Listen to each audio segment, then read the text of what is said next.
All right, everyone, welcome back. Another edition of The History Buffs. As always, joined by R.M. Minahan in his nicely cemented basement. Yep. Thanks for being here. Good.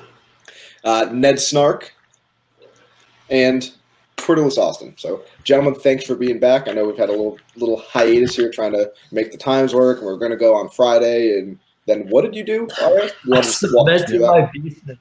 So I left, I cemented my basement, and I left my fucking backpack just on like the fireplace, and the whole thing was surrounded by wet cement. So we couldn't record. I'm an idiot. Like, I almost went to go sterilize myself. Like I'm a fucking idiot. not a good move. I think the thing that might most come out of this, the whole YouTube channel, the whole KMS YouTube experience, is being able to go back years from now. I mean, years from now, you know, like when we have grandkids, Ned, and look at and be able to see the progression of RA's basement. Oh yeah, from where it was to where it is now, and who knows to where it's going. I mean, I haven't even taken before and after photos, so that's a good gauge just to go back to like November and just see the place gutted. I mean, it's like it's almost like a whole movie in a way. It really is. Pretty much, yeah. It's like when someone will take like a picture of themselves, every day for like 10 years or something. That's right. It'll just be my basement once a week. That's right. You have a couch coming too, so you better get that basement going. Maybe you can show off the couch next episode. I might be on the couch next episode. We'll see. Wow. So is this going to be the new studio? It's going to be the new. It's the new lab. Studio. Yeah, the lab. Yeah. There you go. R.A. Minahan Productions. That's it. So we were talking about show ideas and what we want to talk about, and over the holidays, RA sucked us into one of the Dan Carlin's hardcore history. And if you're watching this episode, the few of you that do, you're probably somewhat of a fan of some of Dan Carlin's hardcore history episodes. And the one that I think we got sucked into the most over the holidays, I remember, Ned, especially you and I know RA was talking about it also, with the Armageddon?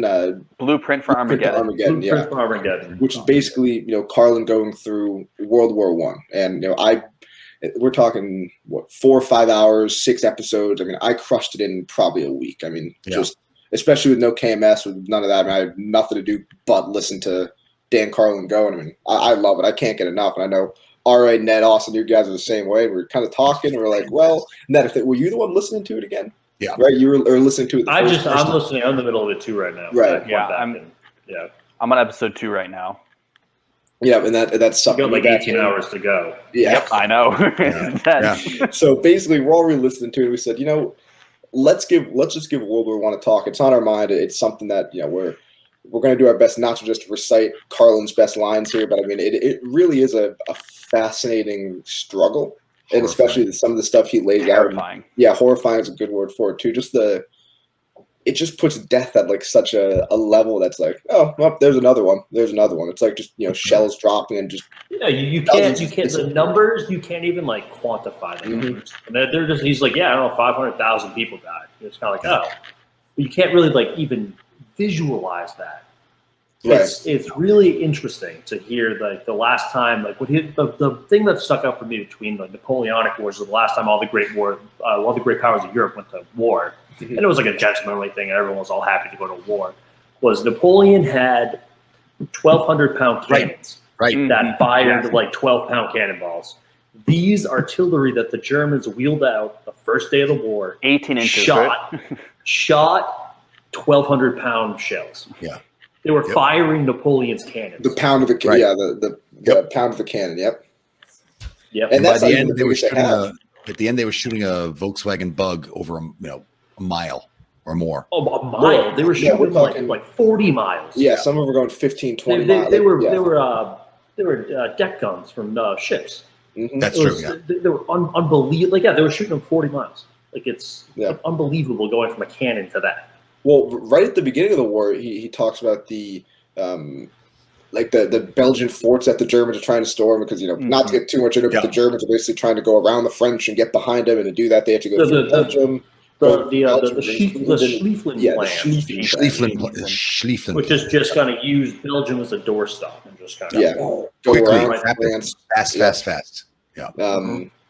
But the issue with that is that it brings the English into the war because the English have treaties with the whole, if you know we're talking about, you understand how World War I got started with the treaties and the alliances and Archduke Franz Ferdinand and the whole thing. If you don't, we're not going to go into it. There's more fun stuff to talk about. But they get to these Belgian forts that were pretty formidable. They were giving the Germans hell right from the beginning, and they use those deck guns like you were talking about. They have to cement them into the ground. And then they just kind of walk them up toward the forts, like where they're landing. They'll land and then adjust fire, and they'll land closer and adjust fire again. Imagine being in those forts, and just seeing this massive. It just gets closer and closer every probably 5-10 minutes it takes to reload the thing. Yep. Imagine being there. Well, I'm not even sure they comprehended how big whether or not that would actually penetrate the fortress, because before that the technology was not capable of doing that. So they're like, will this do anything? It's like, I see it's getting closer, but will it actually affect us or not? Yeah, they had no idea how it's going to work. They might have been supremely confident inside that, but we're fine. It's not going to do anything. And then next thing you know, you're dead. Well, because the forts were the technological thing of the time. They're the technological marvel before this modern era that starts with World War I. Correct. The other one that got me too, RA, when you're speaking of Napoleon was, I think he said in one of the episodes, and it was towards the middle, it wasn't towards the end, but Napoleon would, the Battle of Leipzig, the three emperors or the three kings, there was maybe 50,000 troops engaged on both sides. And I think it said in the first morning, of the opening of one of the first battles in 1914, 20,000 casualties. It was the battle. It was 27,000 Battle of the Frontier. Yeah. The Battle of the Frontier. 27,000 Frenchmen. It was and Napoleon used to brag because he had so much expendable men that he would waste 30,000 men a month. And they lost that amount. And they wasted 27,000 men in an afternoon. Yeah. So one of the things that I kept thinking about, listening to this, and then just thinking about history class, growing up in high school and middle school, is World War I was just a day, and then we'd get into the Holocaust and then World War II, and then the Cold War. But World War I was just the flash in the pan. We didn't learn anything about it, and I just kept thinking, especially listening to this and hearing about how horrifying it was, whether war was thought of as gentlemanly or we romanticized about it, the Revolutionary War, we were fighting for our freedom. Yeah. The Civil War, we were fighting, to preserve the Union and free slaves. World War II, we were fighting for the free world and fighting fascism. World War I, there's nothing romantic about it. You're fighting this war based after the first day. Yeah, after the first day. After they actually go to war and realize, oh no, this is not what I remember. But they're fighting it because of these BS treaties between these powers, because they're all just a bunch of empires, and then you have this technology that is just absolutely decimating people. Yeah. There's just no redeeming qualities about this, and it's truly horrifying. What happened in this? Were the three of you in AP history classes when you were in high school? Yeah. Yeah. So in my day, I was in as well. We got to vote on what we wanted to cover for the semester.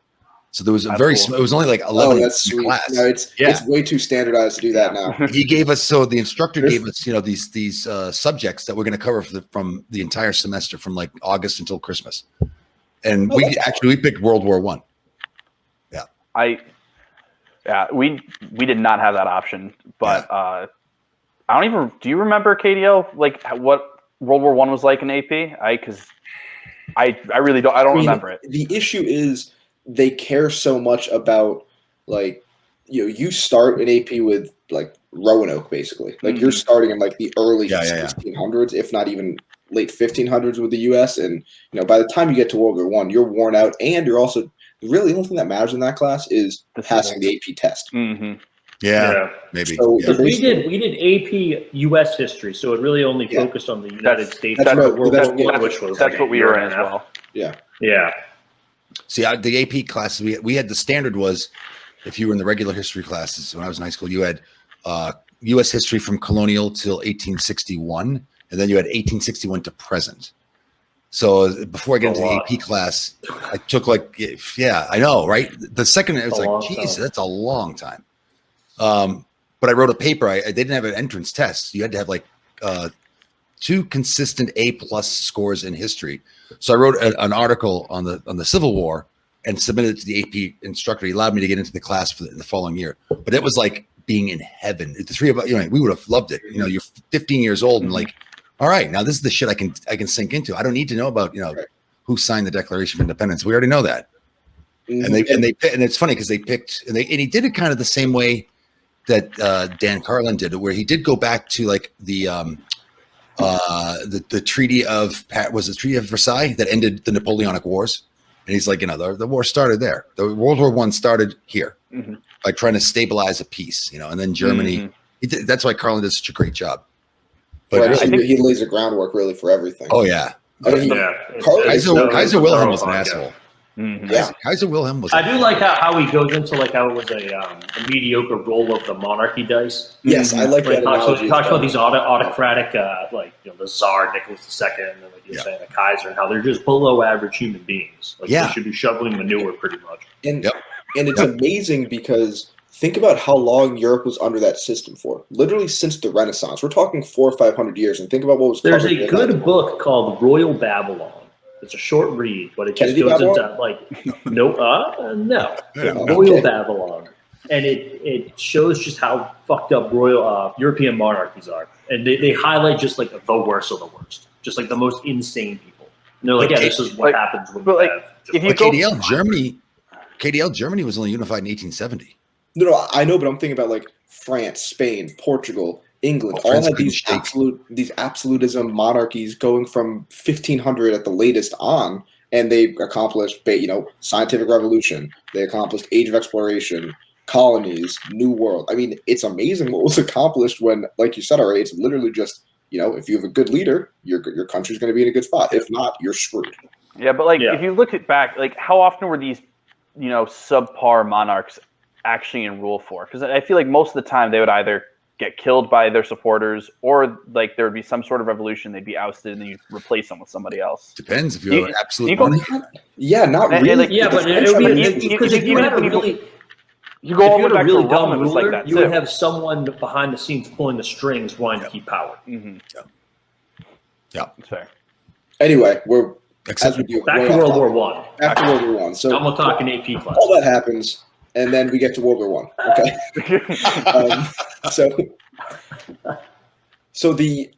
I think the most interesting part for me, because the carnage gets not overplayed, but because you can't, but like the carnage he describes gets to a point where you get numb to it. It's gratuitous. Like by 1917, you're like, geez, I mean, another 40,000 casualties on the first week, like the first day of a battle. Yeah. Wow, and the numbers keep going up and up and up. The very beginning of the war, though, was fascinating to me.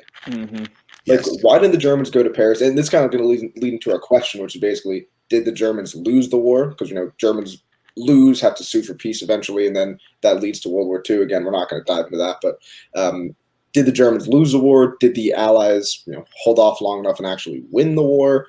And for me, I say the Germans lost the war right then and there when they didn't go capture Paris.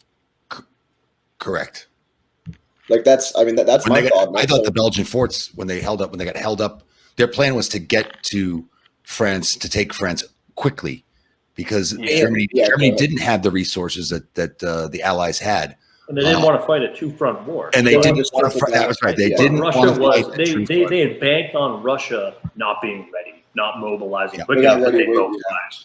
They were already mobilized. And Austria was weak. Yeah, Austria and the Ottomans. I thought that. I thought they lost the war as soon as they tried implementing the Schlieffen plan. Like the plan needed to be so precise, and when you rely on something think about what he said in the beginning of the first episode. He was like the people marching in columns of 5, and every hour the artillery came through, and there were horses stagnated, and like they were that organized when it started. No, I know, but they're organized when they can control the factors. As soon as they have to rely on Belgium just not blowing up the bridges and the tunnels, and they have to fight through Belgium, then everything's off. Yeah. Every single plan is off. Until Murphy's Law kicks in, you're saying. Yeah. So once they can't control the factors, their entire plan is screwed up, and there's no way they can win because they need to do it that fast. They had it written out. They tried being too perfectionist, and it was impossible to execute that plan. And this is all 2020 because at the time, listening to that fantastic podcast, each side thought, if we can just get the momentum and gain the initiative, we're going to win. We'll bring them, and they didn't. And by what 1916, Germany really should have seen the handwriting on the wall. They can't sustain this because they don't have the colonies. That was the one thing you're going to say. I thought the question was going to be, why did the Germans lose the war? And I was reading up on it before we came together, and there was a number of reasons. The Schlieffen plan and the failure of the Schlieffen plan, but really it was like France and England could tap into a lot more people than Germans, because the German Empire wasn't really a big empire. How many people from India did the British bring over during World War I? Or is that A lot? Yeah, right. Like, India and a lot more. Australia, New Zealand, Canada, like Dominion. Africa, and the French had Africans and North Africans as well. Yeah, they had Algerians coming in. Mm-hmm. I think that the Allies won a war of attrition. Yeah. I don't think that the Germans lost. I think that when you have the Allied blockade of Germany, and then you have the trench warfare, and like Doug was saying, you've got millions upon millions upon millions of people who can just come in and they can just waste lives. They've got more lives that they can waste than the Germans do. I just think it was a war of attrition. And like they talked about the turnip winter, how they're all like, right. So due to they were just left eating turnips. And I remember Carlin says, that next winter, like what happens when there's no more turnips? Right. Mm-hmm. And then eventually your base is gonna just be like, listen, like break through the blockade or get us out of the war. Like this is ridiculous. Like if you start losing stuff on the home front, and there wasn't even a soldier on German soil. Correct. It was all just there was nothing. That's why the stab in the back, Hitler, and all that good stuff we can talk about some other time. But yeah, I think it was just a war of attrition that the Allies won. And not so much that the Germans lost. Yeah, and Germany's never going to win a war of attrition just because of where they are geographically. Correct. Like, they're like what he says in the first episode is like they're so paranoid about being surrounded. It's like no, they're not paranoid. They are surrounded. Like You're not paranoid. Someone's out to get you. Look who's around you. Like especially since, like I said, you have the North Sea and that's it. Yeah, right. like That's your only way out. And when you've got the greatest naval power in the history of the world just sitting there. Right. They're just knocking on your door because you can't really go much more north than the North Sea. That's correct. Like if you're trying to get out into the world, you have to go around England somehow. Yep. Past it. And even when they did violate when they did the unrestricted submarine warfare, I don't have an issue with that from their point of view, because if you're going to, they're desperate. They're trying to win this war, even like using gas. If you're trying to win a war that your back's up against the wall, you're a wounded animal, and you're cornered, if you break all the international rules of war, but you win the war, you get to dictate terms. Well, right. what was the say? Listen, like maybe we gassed a lot of people, maybe we targeted merchant shipping, but we won the war. Like we can continue to just decimate your country, or you can just let us off the hook. Go ahead, Austin. What was the German general's? The guy who executed the Schlieffen plan, his uncle von Moltke. Von Moltke. He's like, what's the best way to win a war? He said, quickly. Right. Yeah. Like, he's like, do whatever you have to, right. Just do it quickly. Yep. But see, Ari, I don't go as far as you do with the gas, but I do with the unrestricted submarine warfare, because they had intelligence too that like the Lusitania and these merchant vessels were bringing supplies to their enemies. So if you're going to take that risk, you're fair game. I didn't really have a problem with that, but the gas was like horrifying. I mean, I couldn't. But again, those first people who were gassed must have been like, "What the fuck?" Yeah, like, right. Exactly. I just listened to it. He talks about it, but he's like similar to artillery, similar to machine guns, similar to barbed wire. They didn't know how effective it really was going to be. Mm-hmm. Like they thought it was just going to be like, oh, we'll try it out. If it works, we'll maybe develop future operations. Yeah, it was an after. It wipes out an entire part of the front. And they're like, oh, we just opened up a line basically ahead of us to advance through. Yeah. Yeah. It's a clear. I mean, this war is a technology over tactics. 7 days a week and twice on Sunday. I mean, correct. It was the tactics. I think Schlieffen plan or not, I don't think it matters. Like I don't think it doesn't matter when you finally get stopped and you're running into barbed wire, machine guns, and trenches and pillboxes and artillery that weighs the amount of the entire artillery piece from the last great European war. And they were saying drum fire artillery. Right, where you're leading. that's all artillery shells coming. Yeah. Like I can't even imagine. Yeah, you'd go mad. They did. They went. Just They sitting lost in your their trench, being like, "God damn it," and just Mm-hmm. hoping for the best. And not only that, think about the trench condition. I mean, that's why again, this war is not talked about enough. awful. The conditions. There's nothing romantic about it. There's no really like hero. Like it's like Germany fought this because like exactly that's exactly my point. Like there's nothing redeeming about it. You know, basically there wasn't like a like in World War II, like There was a 1943, you knew it was over. As soon as the U.S. entered the war, they were just like, all right, it's just a matter of time. This went back and forth, back and forth, back and forth because there was a war of attrition. Right. But there wasn't like a bad guy. There wasn't like a you know, like Hitler's trying to take over the world. You don't hear a little Dan It's Carlin just like said that, by the way? What? Yeah, I heard a little Dan Carlin in you. Oh, really? There wasn't necessarily a bad guy. It wasn't necessarily a bad guy. But there wasn't. I mean, they tried to vilify the Kaiser, but like he's just an idiot.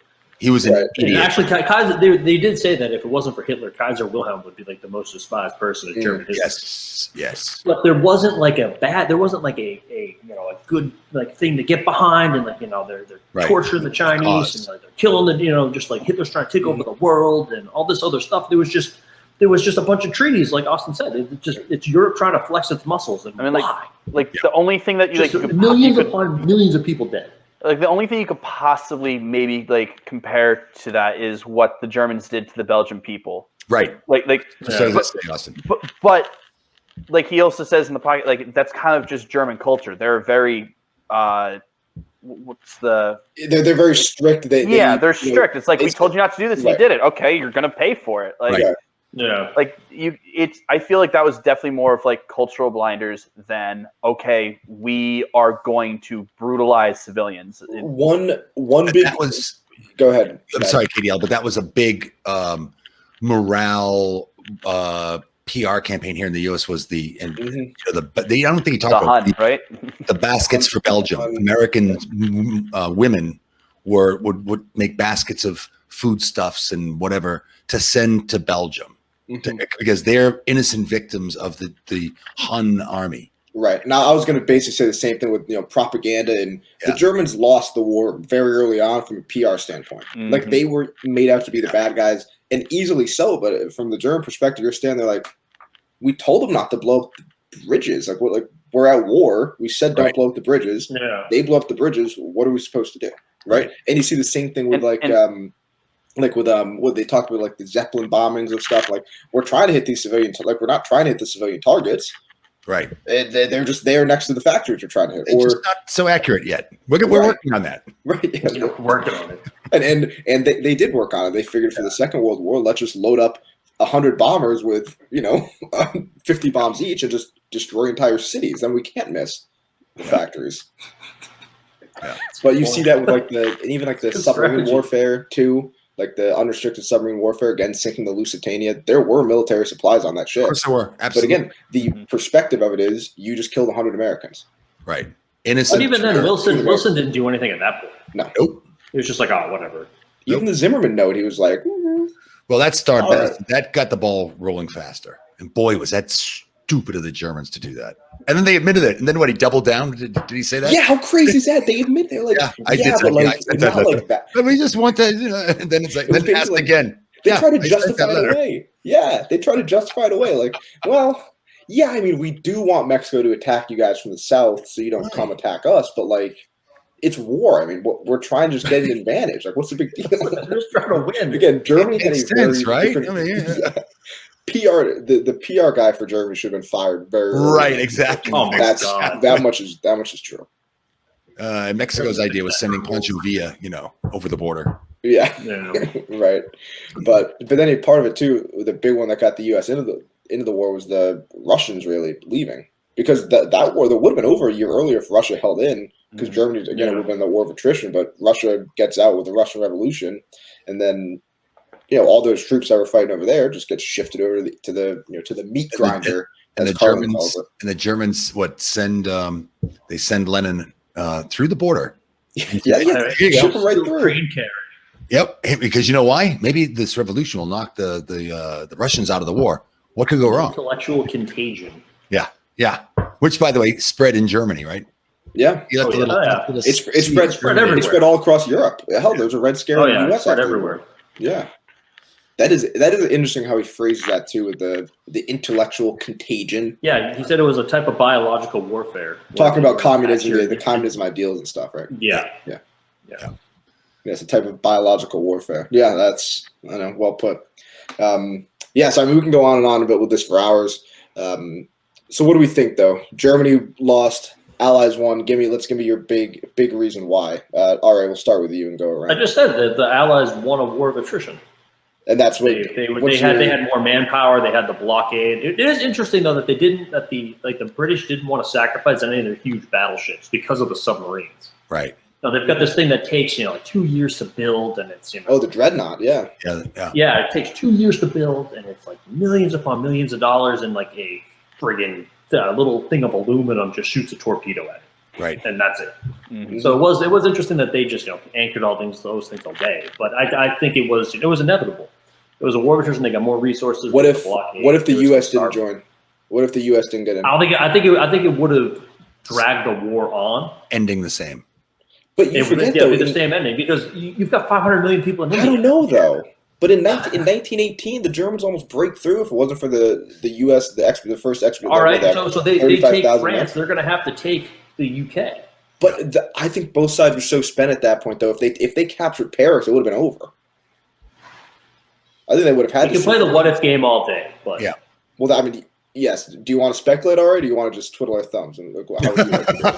I just said I think it's the same result. It's just okay. No whataboutism, Austin. What is the fact? What happened? Who won the war? No opinion at all.